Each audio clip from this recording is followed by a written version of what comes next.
பசிக்குது எப்படி ஒரு பீரியட் டைம் எப்படி வரும்? பசி வந்து எப்படி இருக்கு? வலிக்குன்னு சொல்றீங்களா? ஒரு உணர்வு. பசிங்கிறது ஒரு உணர்வு, அவ்வளவுதான். அன்புங்கிறது ஒரு உணர்வு. அப்ப அந்த கர்ப்பப்பையில் இருக்கக்கூடிய அந்த எண்டோமெட்ரின்னு சொல்லக்கூடிய அந்த பெட்டு போல இருக்கக்கூடிய அந்த பஞ்சு போல இருக்கக்கூடிய அமைப்பு, அது நம்ம கர்ப்பப்பையிலிருந்து வெளியேறக்கூடிய விஷயத்தை செய்யுது. அதுல உடம்புல வந்து சில மாற்றங்களை நம்ம உடம்புல நடக்கும். இதுதான் நமக்கு மாதவிடாய் சுழற்சி. இவ்வளவுதான் இருக்கணும்னா இந்த டே ஒன்ல நமக்கு தெரியாது. ஆனா இந்த டே ஒன்ல, அதாவது இந்த பூப்பு நன்னீராடுறாங்க எங்க ஊர்ல சொல்லுவோம், வயசுக்கு வந்துச்சு பொண்ணுலாம் அப்படின்னு சொல்லுவாங்க. அன்னைக்கு டே ஒன்னு எப்படி இருந்துச்சு? சந்தோஷமா இருந்துச்சு. அவதாரம்லாம் பண்ணிருப்பாங்க, அவதாரம்லாம் வாங்கிட்டு இருப்பாங்க, ஸ்கூலுக்கு லீவ் போட வச்சிருப்பாங்க. 8th இல்ல 10th படிச்சிருப்போம், ஆனா 4 நாள் லீவ் கொடுப்பாங்க. இப்படிதான் இருந்துச்சு. இப்படிதான் மாதவிடாய் நம்மளாம் தொடங்குச்சு. இரண்டாவது மாதம் வந்து சொல்லலாம். இது ஃபர்ஸ்ட் மாசம். ரெண்டாவது மாசம் எப்படி இருந்துச்சுங்க? போகக்கூடாது. அப்புறம் உங்களுக்கு எவ்வளவு பார்த்து எப்படி இருந்துச்சு?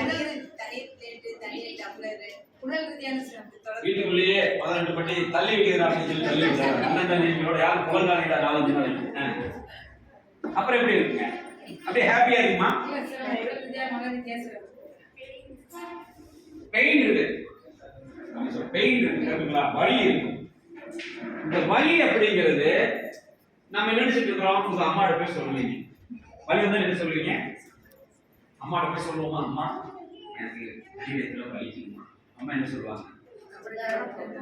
அம்மா ஒரு பெரிய டாக்டர், அப்படி தாங்கி எனக்கு உனக்கு அப்படி தாங்கி இருக்காங்க. எப்படின்னா ரிசல்ட் பாத்தீங்களா? ஒரே வார்த்தை கொடுத்துருவாங்க. நம்மளுக்கு டெஸ்ட் எடுத்ததே ஒரு பெரிய விஷயம். அவ்வளவுதான் தெரியும் அம்மாவுக்கு. நம்ம பிள்ளை கூட என்ன சொல்லி கொடுத்துறாங்க? அதுதான் நமக்கு ரைட். சரி, அந்த வலி வயிற்றுல வருது.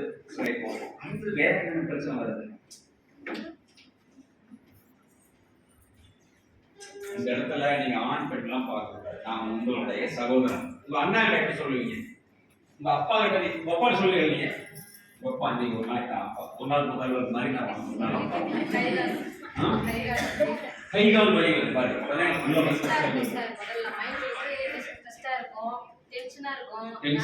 டென்ஷன் அதிகமா இருக்கும். நம்மளால உணர முடியாது அந்த டென்ஷன் இருக்கும். நீங்க சொன்ன ஒரு வார்த்தை நீங்க புரிஞ்சுட்டீங்களா? நம்மளே உணர்ந்து கொள்ள முடியாதுங்க. இப்பதான் நான் நானாகவே இருக்க மாட்டேன்னு சொல்லுவோம் தெரியுங்களா? என்ன பண்ணா தெரியாது, கோபம் வரும், ஆத்திரம் வரும். அப்புறம் வீட்டுக்காரர் பார்த்தா அப்பதான் அவர் வந்து காஃபி இப்படி போட்டிருக்க, என்னைக்கு போட்ட நீ வாங்கி கொடுத்த காஃபி தான் போட்டிருக்கிறேன். ஞானம் புதுசா நானே சந்தர்மானத்துல போய் காஃபி வாங்கி போட்டேன். பல்லுகளும் கலந்து போயிருக்கியா அப்படின்னு சொல்ல நினைப்போம். ஆனா அவர் நமக்காக ஓடாக தேய்ந்து உழைச்சு மேனேஜர்லாம் திட்டு வாங்கிட்டு, முதலாளிகிட்ட திட்டு வாங்கி நமக்காக சம்பாதிச்சு போடுற அவரை போய் எப்படி திட்ட முடியுமா? நமக்கு கிடைச்ச தள்ளுபடி என்னங்க? குழந்தைங்க 2 எழுத்து அழிவோம். பையன் அடிச்சுருவீங்களா? பையன் ஆகிறேன், அம்மாவை அடிக்கவே வேண்டாம், அழைக்கலாம் வளர்த்துக்க அப்படின்னு போய் சொல்லிருக்காங்க. நம்ம போக எங்க போவோங்க? மேல போமா கீழே போமா? கீழே போட்டு 2 பதம் பார்த்துருவோம். இதுதான் நமக்கு நடந்திருக்கு.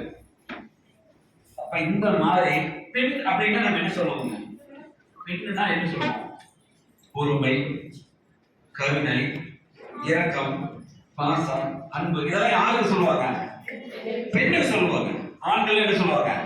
வீரம், கடமை அப்படிலாம் சொல்லுவாங்க.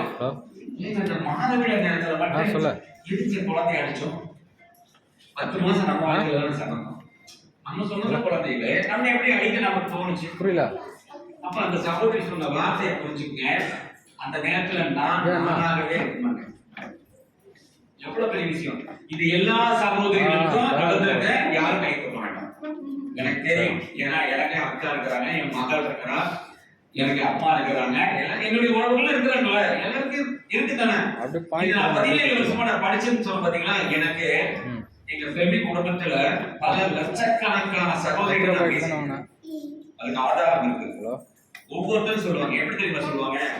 இச்சிங் இருக்குது, இரிட்டேஷனா இருக்குது, எரிச்சலா இருக்குது, தொடை ரெண்டு புண்ணாயிருது, காயமாயிருது, செவந்து போயிருது, கொப்பளம் வந்துருது. இதெல்லாம் உங்களுக்கு இருக்குதா இல்லையா? யார் கேட்கிறாங்க? ஏன்னா எத்தனை யாரை கேட்டாலும் இதுல ஏதோ ஒரு கம்ப்ளைண்ட் இருந்துட்டு இருக்கு சார். தைரியமா சொல்றேன்.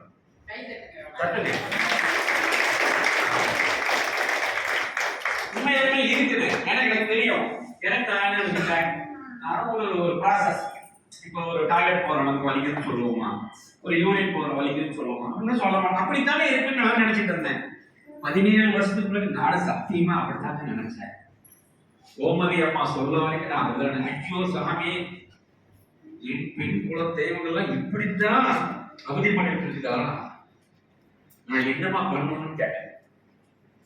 நான் ராணுவத்தை வந்தது கூட ஒரு பெருமையா நினைச்சிட்டு இருந்த காலம் போய், இல்லம்மா நான் இன்னும் இந்த நாட்டுக்கு ஏதாவது செய்ய வேண்டியது எனக்கு இருக்குது, பாக்கி இருக்குது.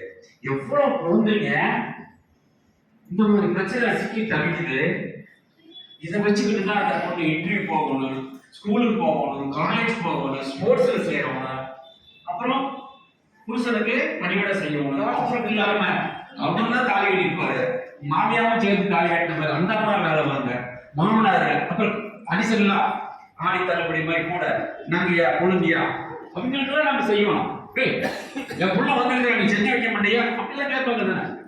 நம்ம இயற்கையிலே அந்த பொண்ணு அந்த வீட்லயும் போய் அதான் பண்ணிட்டு இப்படியெல்லாம் என்னுடைய பெண் சகோதரிகள் எங்கேயும் ஒரு பக்கம் கஷ்டப்பட்டு இருக்கிறாங்க அப்படின்னாலே கோமதி அம்மாட்ட, அம்மா நானும் உங்களோட சேர்ந்து பயணிக்கிறேன்னு சொல்லிதான் என்னுடைய பயணத்தை.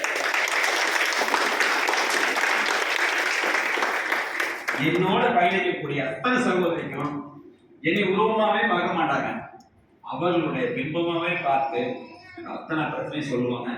எத்தனையோ சகோதரிகளுக்கு பல பிரச்சனையை தீர்க்கிறதுக்கு நாங்க பொறுப்பா இருக்கோம்.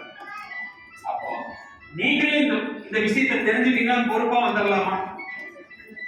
அட்லீஸ்ட் உங்களுடைய உடலை நீங்க பாதுகாப்பு பண்ணிட்டா போதுமா? நீங்க மற்றவங்க விட்டுருங்க, உங்க உடம்பை நீங்க காப்பாத்திக்கலாமா?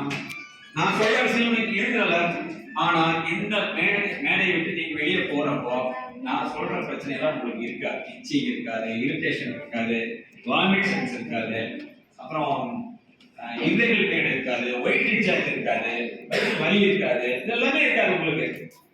இதெல்லாம் இருந்துச்சுன்னா எனக்கு நீங்க ஃபோன் பண்ணி தாராளமா கேட்கலாம். என்னன்னா அன்னைக்கு பைக்ல பேசுனீங்க, நீங்க சொன்ன மாதிரிலாம் எதுவுமே நடக்கீங்க, என்ன கேட்கலாம்ல. நீங்க டிவியில ஒரு விளம்பரம் வருது, அதுல ஏதாவது சொன்ன விஷயங்கள் நடக்கலாம், நீங்க கேள்வி கேட்க முடியுமா? ஆனா எங்கிட்ட கேட்கலாம், கோமதி அம்மாட்ட கேட்கலாம், முருகன் சார்கிட்ட கேட்கலாம், மல்லிகிட்ட கேட்கலாம். சைலண்ட்ல போட்டுருங்க கொஞ்சம், ஓகேங்களா? ஏன்னா முக்கியமான விஷயம் நாம பேசிட்டு இருக்கோம்.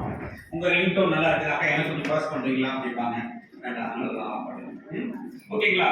இப்ப சந்தையில கிடைக்கக்கூடிய அத்தனை பொருளையும் வாங்கக்கூடிய உரிமை நமக்கு தான் இருந்துச்சு. ஆனா அந்த உரிமையை சானிடரி நாப்கின்ல நம்ம பயன்படுத்தணும். ஓகேங்களா? இப்போ